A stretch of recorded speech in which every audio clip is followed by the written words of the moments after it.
नमस्कार. आजच्या व्हिडिओमध्ये आपण संकष्टी चतुर्थीची व्रतकथा जाणून घेणार आहोत. या व्रतामुळे संकटहर्त्या श्री गणेशाची कृपा लाभते. भक्तांची संकटे दूर होतात, त्यांच्या मनोकामना पूर्ण होतात. श्रावण महिन्यातील संकष्टी चतुर्थी व मंगळवारी येणारी अंगारकी संकष्टी चतुर्थी विशेष फलदायी आणि महत्त्वाची मानली जाते. दर महिन्यात चतुर्थी व्रत करणे शक्य नसल्यास प्रत्येकाने वर्षातून निदान या 2 तरी संकष्टी चतुर्थी अवश्य कराव्यात. तसेच संकष्टी चतुर्थी दिवशी ही व्रतकथा नक्की ऐकावी.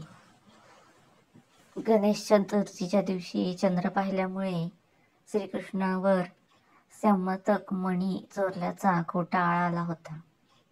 तो आळ कृष्णाने संकष्टी चतुर्थी व्रत केल्यामुळे गेला अशी कथा आहे. त्या कथेनुसार फार पूर्वी यादव कुळात सत्यजित नावाचा एक राजा होऊन गेला. त्याने 100 वर्षे सूर्य उपासना करून सूर्यास प्रसन्न करून घेतले. प्रसन्न होऊन सूर्याने त्याला एक संमतक मणी दिला होता. हा मणी तेजाने प्रतिसूर्यच होता. या मण्यामुळे राजास रोज सोने प्राप्त होई. त्यामुळे सत्यजित राजा दररोज सहस्र भोजन घालायचा. सत्यजिताकडील सम्यतक मण्याविषयी श्रीकृष्णाला समजल्यावर श्रीकृष्णाने सत्यजिताकडे या मण्याची मागणी केली होती. परंतु सत्यजिताने तो मणी देण्यास नकार दिला.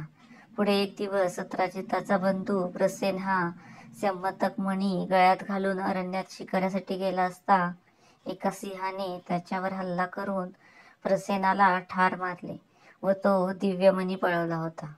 पुढे त्या सिंहास जांबुवंत नावाच्या राजाने ठार मारून तो सम्यतक मणी आपल्या कन्येच्या गळ्यात बांधला. इकडे प्रसन्न सम्यतक मणी घेऊन नाहीसा झालेला पाहून सत्यजित राजाने हे कृष्ण कारस्थान असल्याचा आरोप केला. ही गोष्ट कृष्णास कळली. आपल्याकडील चोरीचा आळ दूर करण्यासाठी मग कृष्ण प्रसेनाच्या शोधात निघाला. प्रसेनाला शोधत कृष्ण अरण्यात येऊन पोहोचला तर पाहतो तर काय एके ठिकाणी प्रसेन मरून पडलेला. जवळच सिंहाच्या पाऊलखुणा उमटल्या होत्या. त्याचा माग काढीत कृष्ण जांबुवताच्या गुहापाशी येऊन पोहोचला.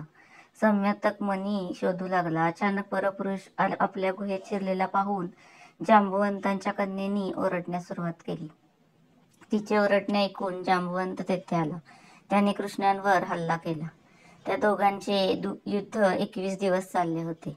त्यामुळे द्वारकेत घबराट झाली. गोकुळात नंद यशोदाला या युद्धाची वार्ता कळली तेव्हा कृष्णाच्या काळजीने ती फार व्याकुळ झाली. त्यांनी संकटहर्त्या श्रीकृष्ण गणेशाचे संकष्टी चतुर्थीचे व्रत निष्ठापूर्वक केले. श्री गणेशाच्या कृपाप्रसादाने श्रीकृष्णास विजय प्राप्ती झाली. जांबुवंतांनी सम्यतक मणी आणि आपली कन्या जांबुवंती श्रीकृष्णास दिली. गोकुळात द्वारकेत सगळीकडे आनंदी आनंद झाला. श्रीकृष्णांवर सम्यतक मणी चोरल्याचा आळ आला त्याचे कारण असे सांगतात. पूर्वी भाद्रपदात गणेश चतुर्थी दिवशी सायंकाळी गोपाळांसह रानातून येताना वाटेत उमटलेल्या गायीच्या खुराच्या ठशात पावसाचे पाणी साचले होते. त्या पाण्यात कृष्णाने चंद्र पाहिला होता. गणेशाने चंद्रास दिलेला शाप श्रीकृष्णास अशा प्रकारे भोवला होता. परंतु संकष्टी चतुर्थीच्या प्रभावाने श्रीकृष्णावरील चोरीचा आळ दूर झाला. श्रीकृष्णाने सम्यतक मणी सत्यजिताला परत दिला. सत्यजिताने श्रीकृष्णाची क्षमा मागून आपली कन्या सत्यभामा श्रीकृष्णास दिली. म्हणून दर महिन्याच्या कृष्ण चतुर्थीस संकष्टी चतुर्थीचे व्रत अतिशय आदरपूर्वक आणि भक्तिभावाने केले जाते. या व्रतामुळे संकटहर्त्या श्रीकृष्णाची कृपा नक्की लाभते.